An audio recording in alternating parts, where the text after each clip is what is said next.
Welcome to the Three Mouseketeers, the sibling podcast that understands your Disney addiction. I am your host, Jared, and along with me, as always, Amanda. And I'm Emily. So this week, we're going to talk about some forgotten Disney movies, or maybe you didn't forget about them, but we did, so we're going to talk about them. But first, let's go ahead and get into the news.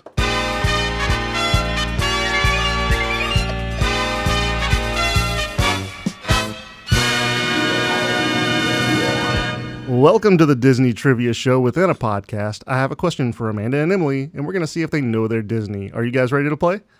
Yeah. Yes. Okay, good. I wanted to go ahead and get the trivia out of the way. I know we're starting early this week. We are. are. I think I'm going to have you guys stumped. Is it Zootopia or Wreck-It Ralph? It is not. Okay, then we're good. Here is the question. What is the name of the camp in the Disney Channel show Bunked? I have four multiple answers for you. Okay. I'm going to need those multiple choice. Is it A, Camp Crystal Lake, B, Camp Kikiwaka, C, Camp Hope, or D, Camp Chippewa? B, How confident are you in that answer? like 95%. Okay.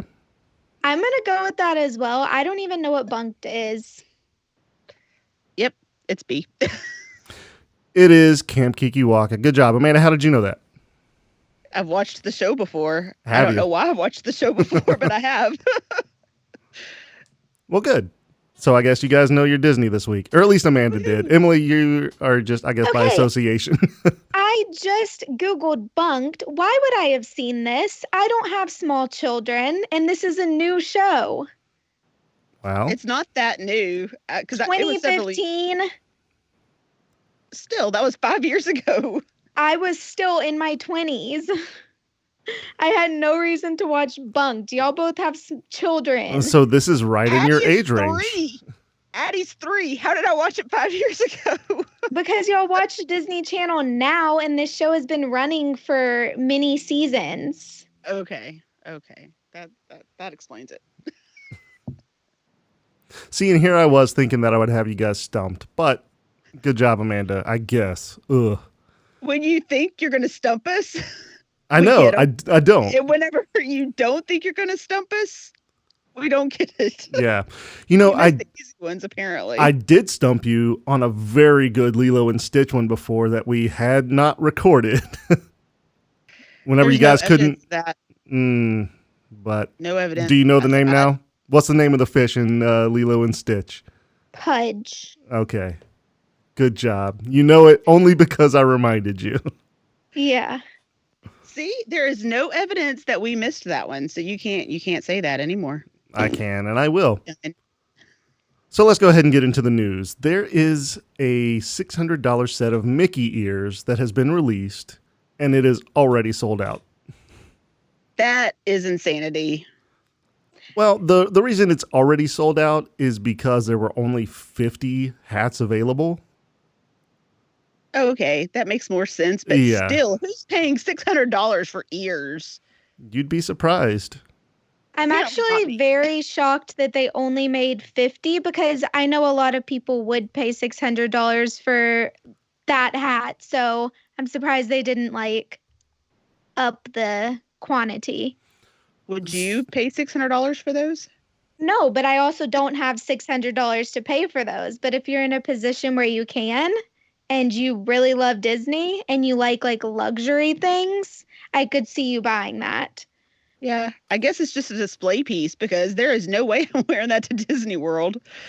So apparently the reason why it's so expensive is because it has 300, and I'm probably going to screw this name up. It's like 300, Swarovski. no, it was the other one, not Swarovski. It was, I'm probably going to screw this name up. Precocia crystals? No idea. I don't know. Apparently it's a Czech company that makes very fine crystals, and it's all hand sewn. So that's probably why it's so limited in number and the reason why it's so expensive. Yeah, I saw these and they're pretty, but at the same time, like there's nothing on them that to me looks like those are really expensive crystals. Like, in my opinion, it could be something that you just made from craft store crystals. True. It may be different whenever it's not a picture, though. If you see it in person, it probably looks fancy, whereas a picture online is kind of eh. Yeah, I hope so. I don't care because I didn't pay $600 for them. True, but still. So would you guys ever consider spending a lot of money on ears that were something that you would like to have? Not $600. I mean, I I'd would have to win the lottery like $100 million before I'd even maybe consider it, but that's probably never going to happen. So, I'm trying to decide what my limit would be. I would say for something that I love like a lot and it's like a limited amount that's been made and stuff like that, I would say I would pay 200 at the most. Okay, well, bad news. You're probably not ever going to get some limited edition ears. Yeah, I realize. Amanda, what about you? Like, what's the top amount that you would pay for some limited edition ears? I don't know. I really don't wear ears that often. So it would be difficult for me to pay even $100 for them because even like the headbands, I don't wear them. They hurt. So I don't wear them. Okay, interesting. I really don't wear them either, so I don't know if I would spend a whole lot of money on anything. Unless it was something like extremely special, like it was like 1 in a million type thing. But then you can't afford it. So you're not going to get it. Yeah, probably not. So I guess, Emily, let's go ahead and get into a history fact. Okay, I'm going to start today's history with a question for both of you. So, have either of you seen Wall-E? Yes. Yes. Okay, I figured that y'all had. But do you know what Wall-E actually stands for? This is probably something that came from. I'm just gonna stall until I think of it. I really don't know. I don't know. I'm not sure. I feel like I've heard it before, but I cannot remember it. Okay, I'll tell y'all. Wall-E was actually named after Walt Disney because Walt Disney's full name, as you know, is Walter Elias Disney. And so they named Wall-E after him. Really? So I Oh, did very not know cool. that, but that's cool. Yeah, I thought it that actually was stood for super cool. something like, the W stands for something, the A stands for something, that type of thing. But no, Yeah, but that's no. cool. So, are you trying to get in on this trivia portion of the show? Because I am against this now.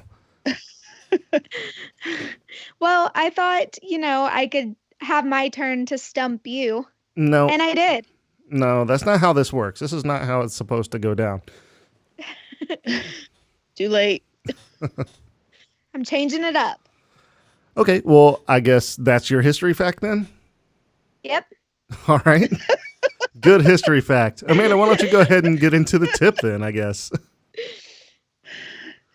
So, who likes to get autographs when they go to Disney World or Disneyland or even on the cruises? A lot of people. My daughter does. Exactly. I used to whenever I was younger. I thought a great idea was instead of using the autograph books to get something else that you want signed. So I've seen a lot of people bring like a pillowcase and have their pillowcase signed, or bring the mat from a picture frame and have that signed. And then you could put your picture in front of the castle or whatever in the middle of it. Yeah. So there's a lot of things you can have signed. There's also apparently a Disney character book, and you could bring it and have the character sign by their character information in the book. Oh, that's very cool. fun. Yeah. So you don't have to limit yourself just to using those autograph books. You can Kind of be bring whatever. imaginative. Yeah.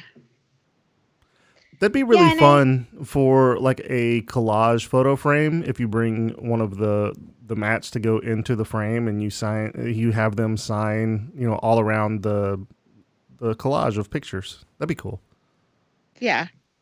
Yeah, I have several autograph books from whenever I was younger and went to Disney, and I can't tell you that I've ever actually opened them up and looked at them. So I feel like if you use something like what you're saying, like a picture frame, or I've actually seen ears that are like just white fabric ears, and then the characters can sign with colored um, Sharpies on the ears. So something like that you can keep and actually like put out on display, I think is a better idea than the little autograph books. Yeah, I I completely agree. agree with that. And you do have to be careful, especially with when you're talking about the collage mats. You don't want to bring something that's really cumbersome to bring around with you. So if you bring like an 8x10 or even maybe an 11x14 mat, you can put them in your backpacks. You can get a folder or whatever to put it in, maybe even a clipboard.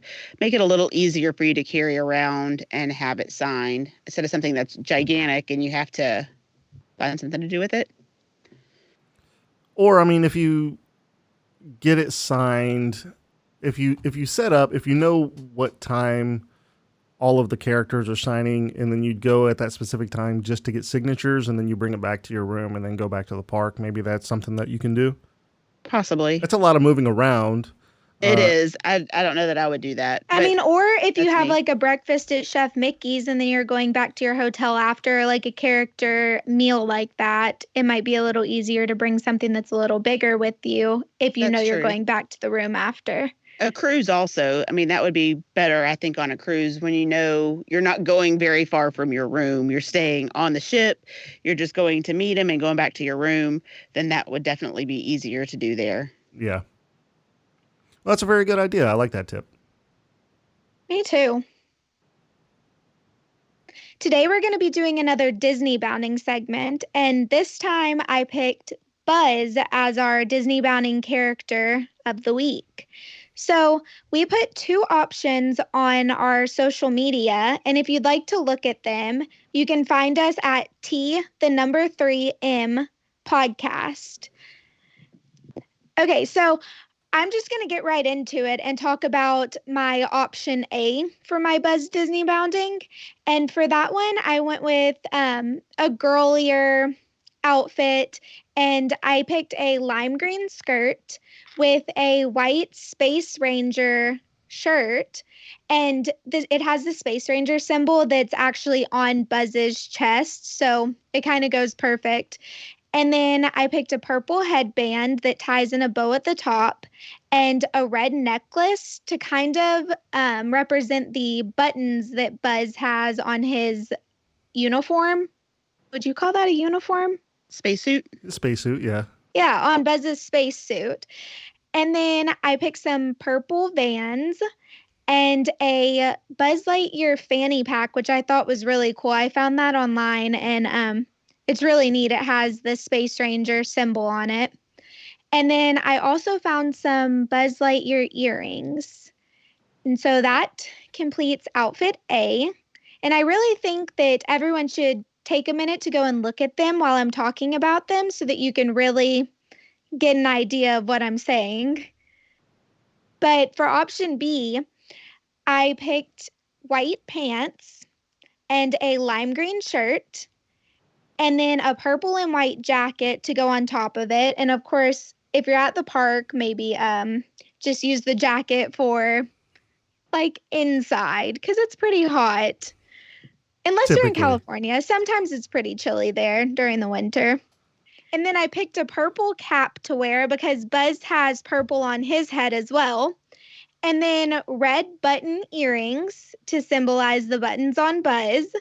And then I found a really cool To Infinity and Beyond necklace that they actually had on Shop Disney. And I thought that that was perfect. And then a Buzz Lightyear backpack. And it looks like the packaging that Buzz actually comes in. And then to finish it off, I found some really cool Pumas that are the same color as Buzz. They're purple and black and green and white, and it kind of looks like they were made to be Buzz Lightyear shoes. Yeah, they really do. I like them a They're lot. super cute. I know. I want them. I like them a lot. But yeah, that's it for my Disney bounding outfits. I guess I could ask both of you which one your favorite is. So first of all, I love them both, and I would wear either one of them. But if I had to choose one, I would probably go with option A, just because I really like the Space Ranger shirt. It's so Yeah, cute. me too. But I would personally want to switch out the backpack and the fanny pack. I really love that backpack. And I'd probably want to switch out the shoes too. I mean, I like the purple Vans, but the Pumas are just so perfect. I know. They're so cool. So overall, I would choose A, but I do like elements from both. And I really like both, but it's just hard to pick one. Yeah. I'm going to go ahead and pick option A because I want to live vicariously through wearing skirts. So, Okay. so I'm You going to talk pick a lot A. about wanting skirts. I'm I just do. saying. I know. I guess it's the Scotch Irish in me. Who knows? Maybe. Yeah, but a skirt and a kilt are not Slightly different. quite the They're same. not the same, but they're kind of similar. So you would pick A?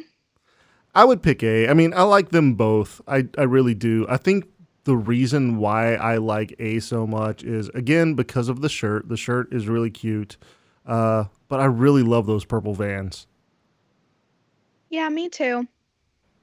I think I would also pick A just because I love wearing dresses and skirts and stuff like that to the park. So, but I would wear either, honestly. Well, I hope so. You put them together, so. Yeah, good point. Well, I guess let us know what option you would pick, either A or B in the Disney bounding of Buzz Lightyear. You can contact us on social media at T3M Podcast. That's T, the number 3M Podcast. Okay, so let's go ahead and get into our main topic. This week's episode, we're talking about forgotten Disney movies. Maybe you haven't specifically forgotten about these movies, but we wanted to kind of talk about movies that we didn't necessarily automatically think of as Disney movies. Like, obviously, if you're talking about Disney movies, you're thinking about like the animated movies like Snow White and Cinderella, stuff like that. But these movies in particular, we wanted to say, hey, this might be something that might fall through the cracks for you. So, Amanda, what was your movie that you wanted to talk about? I decided to talk about Cool Runnings. So Okay. Are y'all familiar with that movie? Yes, I am familiar with it. Yeah, I also, though, did not realize this was a Disney movie. So that's a good pick. I didn't remember it being a Disney movie either, although like on the covers and everything, it specifically says Walt Disney's Cool Runnings. So Does it really? it really does. I was kind of surprised whenever I saw that on there. I was like, oh, I just never realized that it was a Disney movie. Pretty funny. Yeah, because here again, we, especially growing up, Amanda, you and I, we always thought about Disney movies being like the animated films. Exactly. Something I didn't know about this movie was that it is loosely based on a true story. Yes. You didn't know that? I didn't. Once I started watching it, I was like, I wonder if this is like really based on a true story. So I went and looked it up. And while not exactly the same as what happened in real life, it does have a little bit of truth to it. And I thought that was pretty interesting. Yeah. So this movie, obviously, we're talking about the movie that has the Jamaican bobsled team. So if you're not familiar with the movie, if you haven't watched it and don't know really what it is, it's the one where the Jamaicans get their own bobsled team and enter into the 1988 Winter Olympics for the first time ever. Right. So some cool things I thought about this movie. There really is a Jamaican bobsled team that was in the Olympics in 1988. And part of the real Olympics videography, the Yeah. show, is that what you would say, the videography? Part of that was actually used in the movie. Yeah, because it came from the ABC footage from the 1988 Olympics. Right. So apparently in real life, the bobsled team did crash. And that crash scene in the movie was real footage of them crashing at the Olympics. Oh, really? I didn't know that. I figured that a lot of the B-roll stuff that they had was from that footage. But no, that's really cool. Yeah, that's really interesting. Yeah. And although the movie depicts them kind of being bullied at the Olympics when they went, that's not what happened in real life. They were actually welcomed with open arms. And even one of the other teams gave them an extra bobsled that they had so that they could use it in the Olympics. Well, that's a much nicer way for it to have gone. It doesn't make as good of a movie, though, I guess. Right, Yeah, because that is where's the true. conflict at that point? So Yeah. Exactly. And sadly, this was the last movie John Candy was in that released while he was still alive. was it? I It know was. that Canadian Bacon came out after he had passed away, but I thought there was one in between that came out while he was still alive. Nope, this Maybe was I'm the wrong. very last one. That's awful. I love John Candy. It is. Me too. He was so funny. So that was sad to me. So, did you guys know that at the time, this was the highest grossing live action film released under the the Walt Disney Pictures banner? I did. I saw that too. I did not know that. This is a really good movie, and it's been a long time since I watched it, and not many people know, but I do not like watching old movies. I really hate it. But I did not mind going back and watching this one. That's It was really terrible. fun to rewatch it. Old movies are real fun. I love them. Watch old movies. There's no such thing as an old movie. It's just movies you haven't seen. Some of them I've seen. I just don't like rewatching them. But this was fun. I do want to talk about this. So the original cast was supposed to be pretty amazing. Did you see this? I know. Denzel Washington. Denzel Washington, Eddie Murphy, Wesley Snipes, Marlon Wayans, and John Candy. Yeah, That is absolutely insane. right. And all of them pretty much turned it down. They pretty much turned it down. I think it was because of compensation. Yeah, The only one that actually was in the movie was John Candy. right. But I can't, now that I've seen the movie, I cannot picture anybody else being in it. Like, the casting to me was really spot on. So, I don't know. Yeah, I think it was pretty good too. So, Emily, what about your movie? Which one did you pick? So I ended up picking Flight of the Navigator, Oh, which such a good actually, movie. yeah, and it actually came out in 1986. So quite a little bit before I was even around. Just a little bit. I was 4.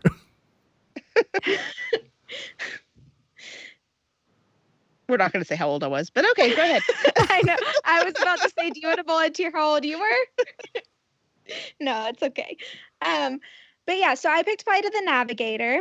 And did both of you have seen this movie, I'm assuming? Yes. I have seen this movie multiple times. I absolutely love this movie. I loved it whenever I was little. And I actually did go back and rewatch it. And I was totally okay rewatching it. So that's just another one that was good. It A holds good up old pretty well. Does. It really does. Were both of y'all did both of y'all remember that this was actually like a Disney movie? No, I did not realize this was a Disney movie until I saw it on Disney Plus. I know. I feel like Disney Plus has really reminded us of a lot of movies that while we're scrolling, we realize we did not know were Disney movies. That Yeah. happens to me all the time on Disney Plus. I'm like, oh my gosh, I watched this all the time growing up. I can't believe this is Disney. Well, I'm kind of glad you mentioned that agree. because there are some movies on there. Like I did see that Sister Act is on Disney Plus, and Sister Okay. Act is a Touchstone movie. but Touchstone and Hollywood Pictures is under the umbrella of Disney. Like, they're owned by Disney. Yeah, Right. because that's what I was about to say, because I loved Sister Act. For some odd reason, whenever I was a young child, Sister Act was one of my favorite movies.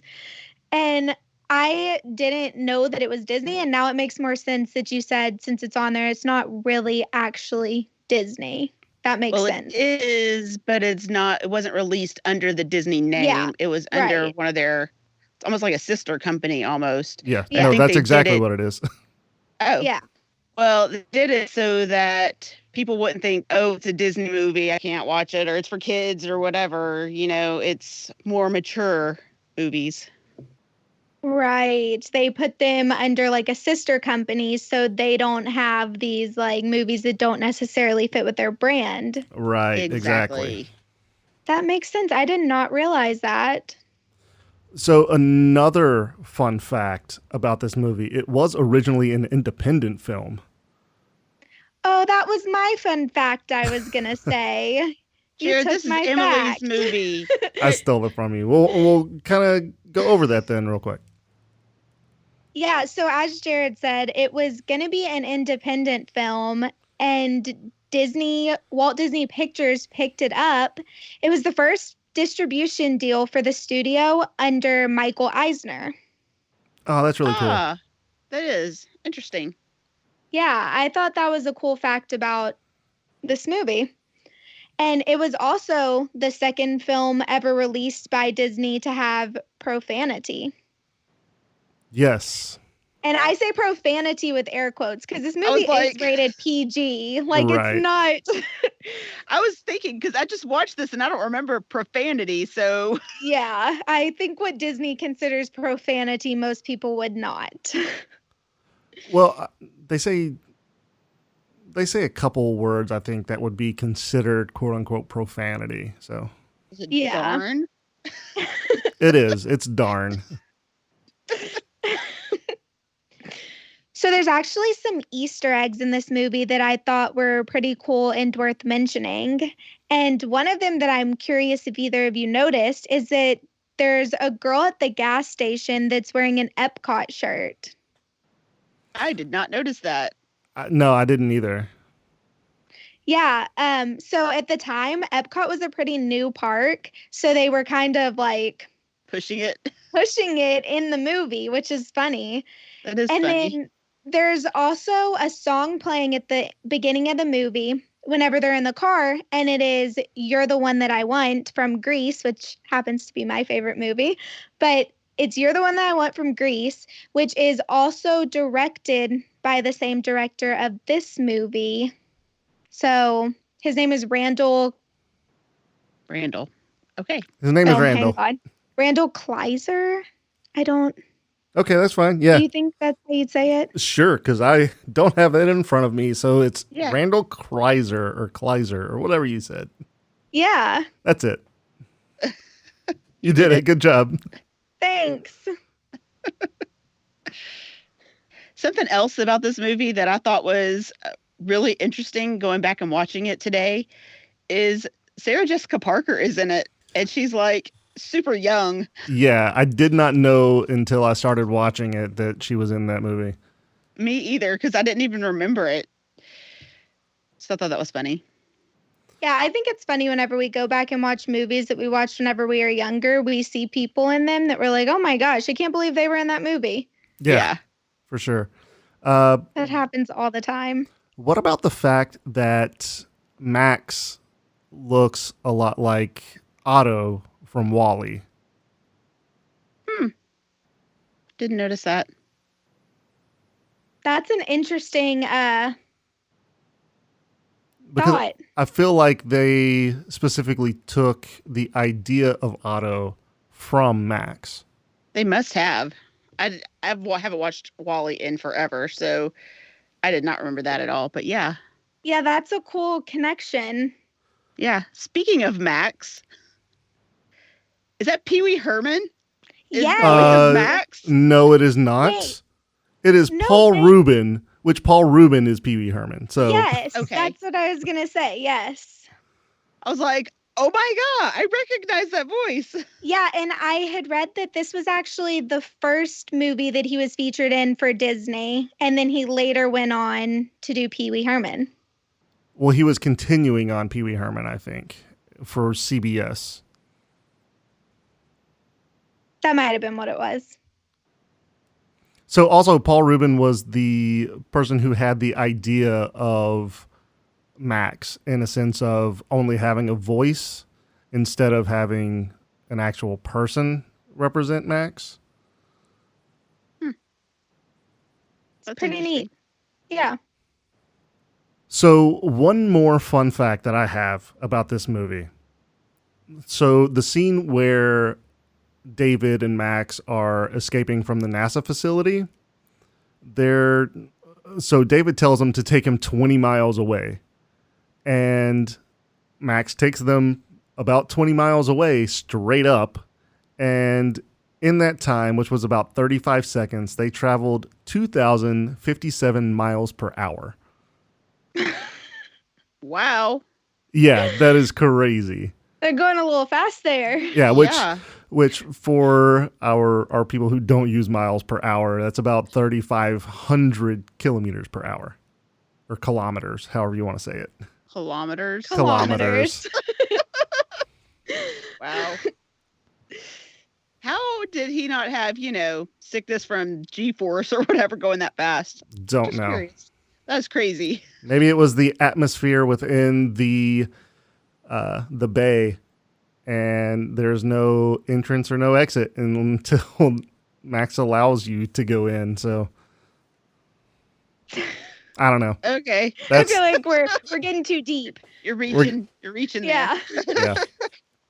I do like the fact that whenever I was younger watching this movie, I didn't quite get like the time travel aspect of it, but now being older and kind of understanding the science a little bit more, not that I know exactly what's going on, but it makes more sense because if you're traveling at the speed of light, your aging process is a lot less than what it would be on Earth. Right. Yeah. So I did really like this movie. And I don't typically like the older movies, so it's saying something that I could go back and watch this and feel like it didn't seem like it was a super old movie. yeah, was nice. it holds up. It does. Okay, so I am really excited about my movie. My movie is Return to Oz. Amanda, Emily, have you guys watched this movie before? Unfortunately. Yes, I actually had an art teacher in high school that had a thing for the Oz movies, so we watched them. I'm sorry. Okay, so for most of you, you know that The Wizard of Oz was MGM and not Disney, obviously. Right. And I liked The Wizard of Oz. Me It's a too. movie. So Return to Oz is obviously Disney. So you Not might a good be movie. you might be asking, how did this come about? So the studio purchased the film rights to the last 13 Oz books in 1954.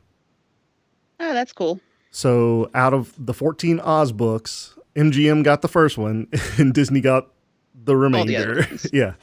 Well, previously MGM and Disney had an agreement. I mean, we had MGM Studios, so Yeah, they did, but it still wasn't owned by Disney. So no. But I think that was a very close relationship. If they had MGM Studios, it had to be very close. oh yeah, for sure. But I mean, just like Disney now with Sony, they have some sort of a relationship that sometimes gets pretty aggressive from one end to the other.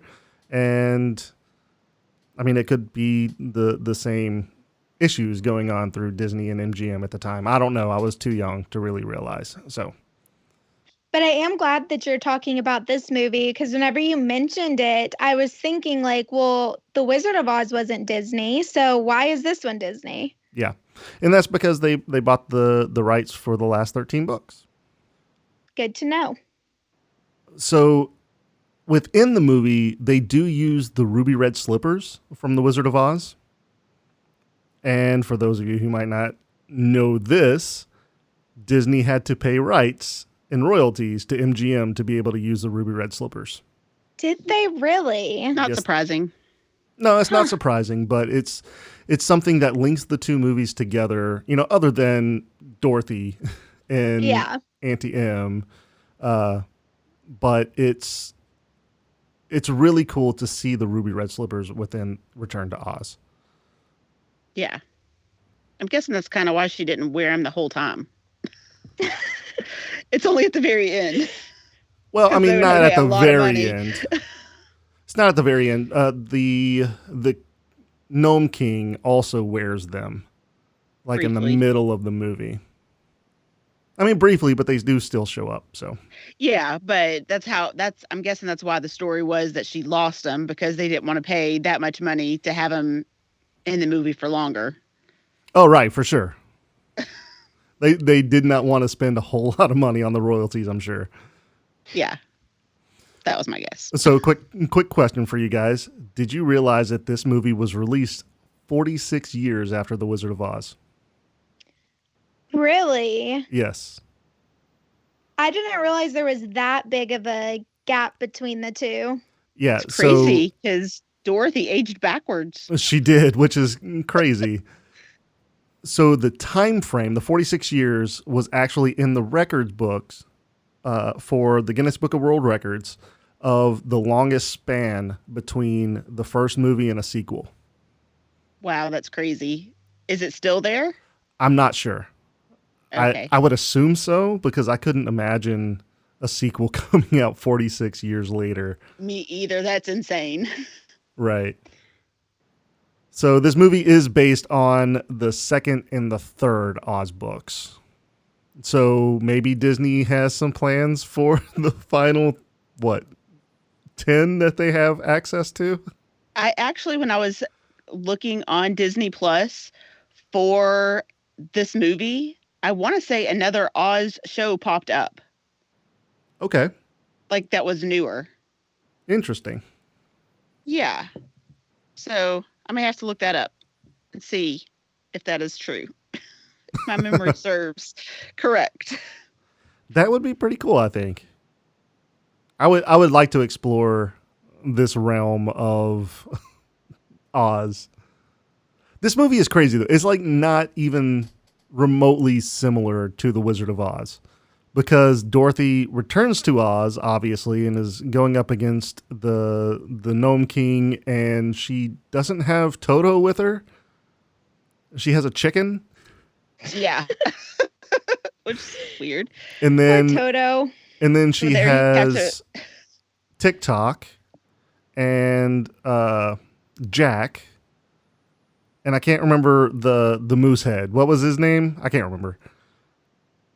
It's not that important. I don't really remember. But the fun thing about TikTok specifically, a gymnast his name is Michael Sundin, stood upside down with legs bent and backwards inside the TikTok costume to be able to move the legs. Oh my. So like I was looking at the anatomy of TikTok while I was watching this movie, and I was like, how did they do this? Because I know that it's a real person in there, but how did they do that? And Now you know. Now I know, which is pretty fun, I guess. So there was also Oz, the Great and Powerful, that released in 2017. Yes, you are correct. But is that a Disney movie? I believe so. I'm not sure. But how would they release it if it wasn't? Maybe somebody bought rights or paid royalties. I'm not sure. I really don't know. I'm going to have to look that up. The last thing that I wanted to talk about this movie is this is the first film to use the Walt Disney Pictures logo with the rainbow going over the blue castle. This was the first ever film for that? Yes. Wow. I like that fact. Interesting. I did look up Oz the Great and Powerful, and it is a Disney film. Oh, very cool. I guess I didn't realize that either. But it makes sense. If they had the rights to it, it makes sense. Right. Very cool. Okay, so I guess Unless you guys have anything else about Return to Oz. I don't think so. I think Nope. that about covers it. I'm good. Amanda, you just hated this movie. It's so bad. It's so bad. It's not, though. I think it doesn't hold up nearly as good as like Flight of the Navigator or anything like that, but I still kind of like it. Well, I think also, like, if you're trying to compare it to The Wizard of Oz, then yeah, you're going to be disappointed. Yeah, you're Yeah. obviously going to be disappointed. The Wizard of Oz, I mean, even though it was made in the 20s, is a great movie and it holds up. But this one was made, 46 years later? Is that what you said? Yep. And it does not hold up. It's bad. It's bad. This coming from the person who hates watching old movies, Wizard of Oz. Okay, so I guess let us know what movies you have forgotten that were Disney by contacting us on our social media at T3M Podcast. Let's go ahead and get into some mousekeeping. We do have some 5-star reviews. Thank you guys for submitting those. This one comes from Paymaholic. I guess I'm sorry if I screw up your name. I am terrible at reading, apparently. So this one is submitted on December 30th of last year. Itching to go to Disney. I love the details that this trio discuss and give listeners that might not know too much about Disney.